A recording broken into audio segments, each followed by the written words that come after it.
This ABC 15 Flash Briefing is sponsored by Sanderson Ford. Straight up.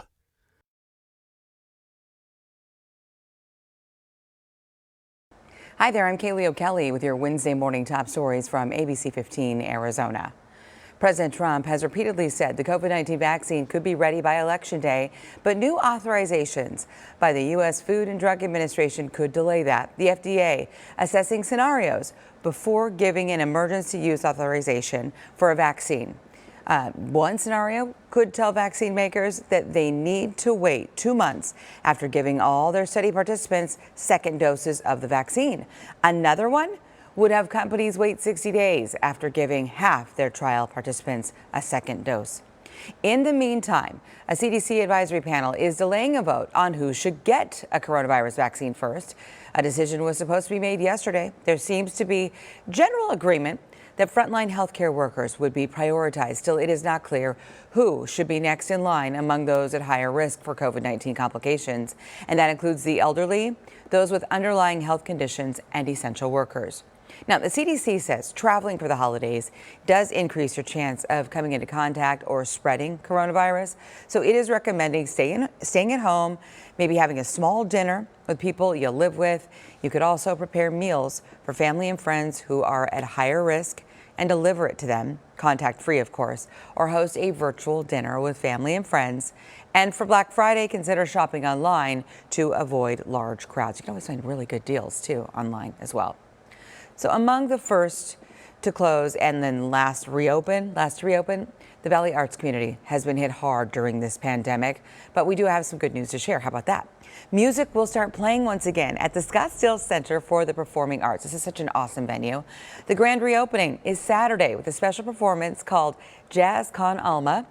Staff there at the facility, they are saying public safety will certainly be a priority. Some of the new measures in place include plexiglass in front of cash registers, sanitation stations, timed entry into the theater for guests, and the theater will only be filled to half capacity.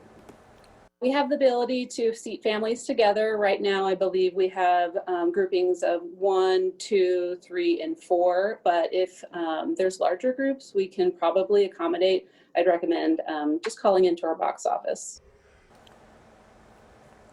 And tickets for the weekend are on sale right now. Arizona Snow Bowl announcing its opening date for the upcoming snow season. This will give you something to look forward to here.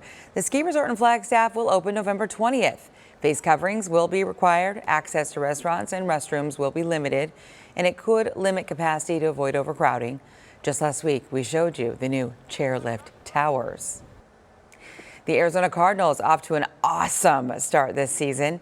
You might be wondering when you can go back to State Farm Stadium to catch a game. Well, we might just have some answers for you soon. The team will allow a small group of people into the stadium this weekend, a group of no more than 750. It is immediate family and friends of the players, the coaches, and staff members. It is a test run for a bigger crowd. The team received approval from the county and state. Okay, so from that to this, you feeling lucky? Because someone in our state has $50,000 just waiting for them. They may not even know it either. Arizona State Lottery is telling us a Powerball ticket for last Saturday's drawing won 50 grand, and it matched 4 of the 5 numbers right there on your screen. There they are, right there. It was sold at the Quick Trip there at Baseline in Laveen. Well, Black Friday just around the corner. It's going to be here before we know it, and we know this year is obviously going to be different with the pandemic. Walmart giving us a preview of their plans with an emphasis on online shopping, and savings will be spread throughout the season, not just in one single day.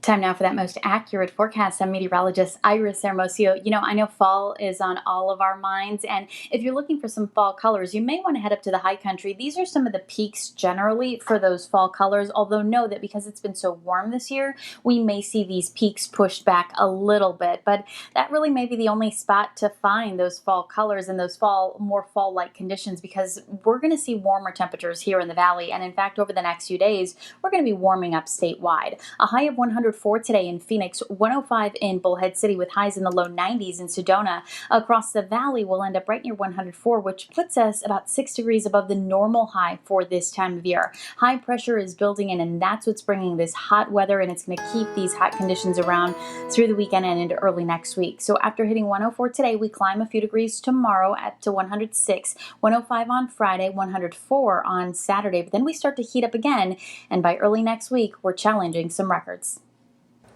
And for the latest headlines, weather, and traffic, head to abc15.com or download our free ABC15 mobile app.